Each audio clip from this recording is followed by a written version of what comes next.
Bonjour à tous. اليوم غادي نشوفوا ensemble l'organisation تاع les données concernant Maghreb-Inox. Donc nous sommes dans une base test.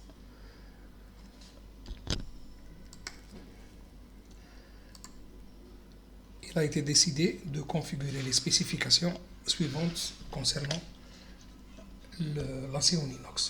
Donc, on a les épaisseurs de tôle, on a les nuances d'acier, on a l'aspect de surface, la largeur de bobine, largeur de ruban, la finition, les dimensions des tubes ronds, les dimensions des tubes carrés, les dimensions des tubes rectangulaires et les dimensions des tôles planes.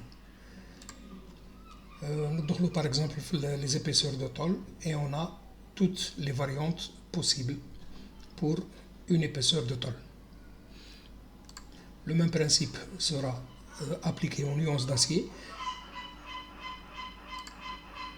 À l'aspect de surface, donc on a les 2B, BA, N1, N4 et N8. La largeur de bobine qui est de 1000, 1250 et 1500 mm. La largeur de bobine, les HOMA, on les a récupérés de la fabrication. Donc c'est le refondage de les bobines qui peut être décliné vers les largeurs. La finition, bon, on a brut, brossé, brillant ou la effet miroir, on peut en avoir d'autres. Les tubes ronds, les diamètres, on a tous les diamètres en air. Les tubes carrés, 15 par 15 à 80 par 80. Les tubes rectangulaires de 70 par 50 à 100 par 60. Et pour les tôles planes, on a les 1000 par 2000, 1250 par 2500 et les 1500 par 3000. À partir de là, on peut avoir les articles suivants. Bon, on va commencer par les articles qui peuvent être achetés. On considère que pour notre production, on achète comme matière principale et matière première les bobines d'acier inoxydable et au kilogramme. En utilisant les combinaisons possibles dans les attributs, donc épaisseur de tôle, nuance d'acier, aspect de surface et largeur de bobine, on obtient 750 variantes. Pour les 750 variantes, on a les attributs et on a un code ou une référence interne. La référence interne, c'est une proposition qui utilise les attributs et elle va vous servir à mieux trouver votre variante. Bon, bien évidemment, si le codage qui a été utilisé est médecin vous pouvez toujours nous donner le codage et on le mettra en place, ou là vous avez à tout moment la main pour le changer vous-même.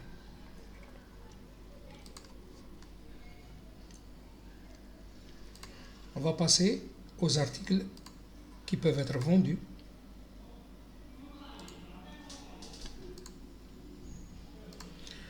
Fait les ventes, on a bien évidemment les tubes carrés, les tubes rectangulaires et les tôles planes, sauf que pour les tubes ronds, vu les diamètres, nombre de diamètres importants les canines, on les a divisés en 3 pour ne pas avoir un nombre important par variante et pour ne pas alourdir le système. Donc on commence par les tubes ronds justement, diamètre de 10 à 21,30. L'article, le détail ne va pas paraître, mais on va juste voir le diamètre qui est acheté par le client. Donc toujours on a les tubes ronds, les épaisseurs de tôle, la finition, les nuances d'acier et l'aspect de surface. Et donc on a 1728 variantes x 3. Donc de 21,30 jusqu'à 40 mm, on a le même nombre de variantes. On a 8, 8, 8. Les épaisseurs, la finition, la nuance d'acier et l'aspect de surface ne changent pas, restent les mêmes.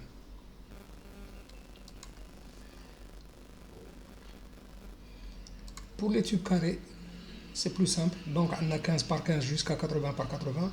Les autres attributs ne bougent pas. et on a 1728 variantes aussi.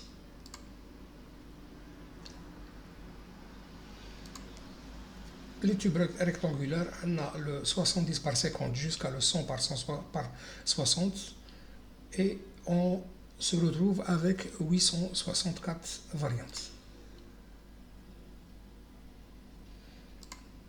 Pour l'étole plane, on a les 3 dimensions de l'étole plane avec les différentes épaisseurs, finitions, nuances d'acier et aspect de surface. Et on a 648 nuances. On va dire que le nombre de variantes paraît un petit peu important, mais sur une opération de vente, le détail n'a aucune importance. Là, parce qu'on choisit, on va dire, un client, ok, donc une adresse de facturation, une adresse de livraison sont ramenées sur mon devis. Et donc le bon de livraison va reprendre l'adresse de livraison et la facture va reprendre l'adresse de facturation, sauf que au moment du devis, c'est le moment de les contrôler. Donc je contrôle le nom, l'adresse de facturation et l'adresse de livraison. On va dire que je vais prendre par exemple un tube rond et donc directement le système me propose le tube rond avec les différents diamètres. Du moment qu'on est entre 21,30 à 40, il va me proposer les diamètres qui sont compris entre 21,30 et 40. On va dire que je vais choisir le 35. Je vais choisir le 1,2 mm avec une finition brillant, une nuance d'acier. Je la laisse telle qu'elle. Et je vais prendre le BA, par exemple. Je recherche le nombre, 25 pièces par exemple, et il va me calculer le montant. La gestion, le prix, va faire l'objet d'une deuxième vidéo que je vais préparer immédiatement, à la fin de celle-ci. Bon, je vais confirmer par exemple, il va me ramener les informations. J'enregistre, je peux avoir un aperçu en PDF concernant mon devis. Voilà. Et donc, c'est très lisible. Donc, on a le tube blanc, diamètre 35, 1,2 mm, brillant, A304L et BA. Tube blanc en acier inoxydable. La quantité 25, le prix unitaire, la taxe et le montant total TVA 19%, le montant hors taxe et le total TTC. Concernant les conditions générales de vente qui ont été aussi demandées, elles sont automatiquement reprises sur les devis et factures. Et donc, on a les conditions générales de vente ou les CGV. Vous pouvez tout le monde les articles ou ce que vous voulez noter. Il y aura une ligne de séparation là. Et à partir de là, on a article 1, article 2, ainsi de suite, article 3 et article 4. Pour l'exemple, je vais rajouter un mode de paiement, on va dire paiement immédiat, donc à la confirmation. J'enregistre et je réimprime mon devis. Et je retrouve directement mon mode de paiement en dernière ligne, conditions de règlement immédiat. Donc à la validation du devis et à la création de la facture est tout de suite, il faut tout de suite payer la facture, ça veut dire qu'il n'y a pas de délai dessus. Si je mets par exemple 15 jours, donc elle ne devient pas, comment on appelle ça, on ne peut pas réclamer le paiement pas avant les 15 jours sur les conditions de règlement. Pour les achats,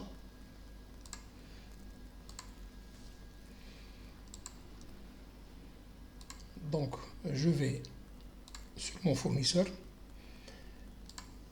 j'achète par exemple en US dollars et là par contre je suis obligé d'écrire que j'achète une bobine achat au kilogramme 12 mm à 304 2B, ou la BA, on va dire, BA, de largeur 1000. Et voilà, donc j'arrive rapidement, parmi les 700 ou les 800 variantes que j'ai, je retrouve tout de suite mon article. Je n'ai pas besoin de chercher longtemps. Donc je tape ma référence et j'ai mon article.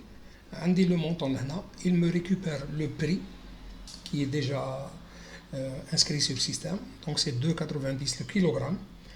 Je n'ai plus qu'à noter la quantité, on va dire 5800, donc 5 tonnes 800. Et il crée mon devis en dollars que je pourrais payer bien sûr en dinars en passant par la banque. Et il va m'indiquer le montant du taux de changement. On va voir aussi ça tout de suite. Donc, le montant, j'enregistre.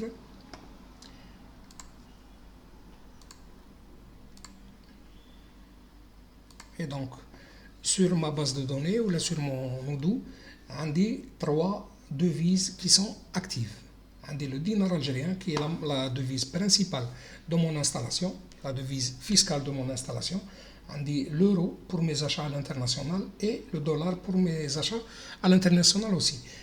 Si je travaille avec d'autres monnaies, les monnaies du monde sont disponibles là et je peux les activer et les paramétrer. Qu'est-ce qu'il y a à paramétrer? C'est le taux de change.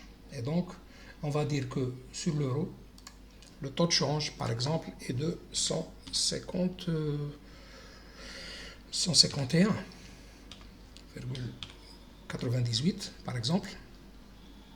J'enregistre. Pour le dollar, par exemple, le taux de change, il est de 129,79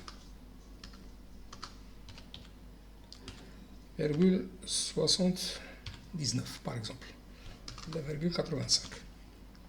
Juste pour l'exemple, les taux Ramidou à peu près fait les valeurs, mais je n'ai pas les taux exacts, je peux toujours les rechercher sur internet et les actualiser. Et donc, j'ai mes valeurs de change dans les deux sens. Donc, 1 dollar est égal à 129,85 et un dinar est égal à 0,07701 dollars. Le même principe pour l'euro. À partir de là, si je vais sur mon achat,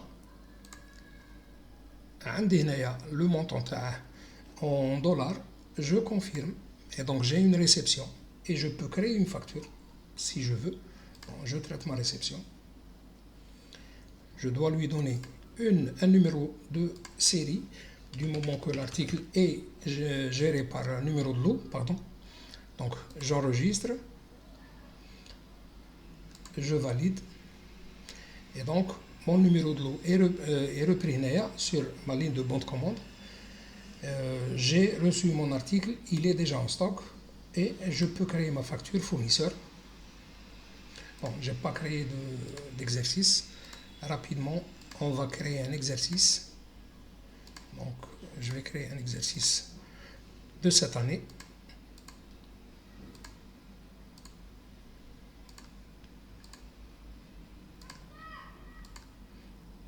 Voilà.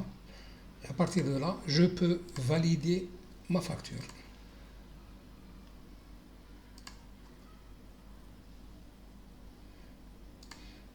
Date de facturation, le mode de paiement par banque,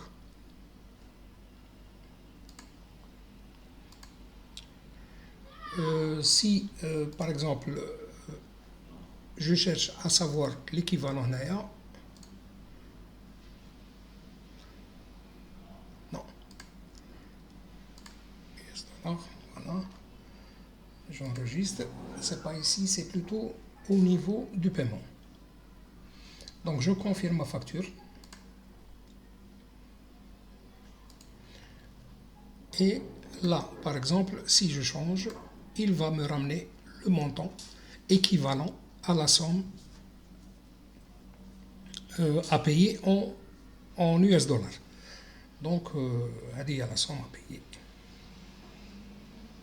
et je peux faire passer un paiement.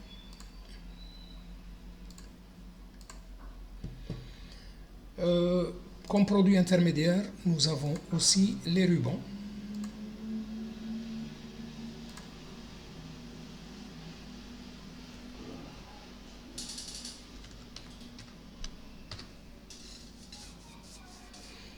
Voilà. Toujours pour les mêmes raisons, on a créé 7 rubans, 2A, 2A, 2A pour ne pas encombrer la même chose, la base de données. Et donc nous avons 600 variantes avec les variantes suivantes. Donc le fait de rajouter l'ANA, par exemple 2B, BA, si je rajoute numéro 1, numéro 4, numéro 8, elle va faire augmenter le nombre de variantes. C'est pour ça que j'ai préféré le laisser assez bas, donc à 600, pour en cas où les nuances ou les aspects, ou là éventuellement les largeurs, le nombre de variantes reste quand même raisonnable ou gérable. Et donc, nous avons aussi NAA, si on veut voir l'intégralité des variantes, des articles qui sont déjà sur la base prod. Donc, nous avons 13210, les bobines, les rubans ou les produits vendus. Voilà, c'était une petite vidéo pour en quelque sorte valider ou approuver l'introduction, tu as les données, tu as les articles sur les bases Odoo. Merci, salut.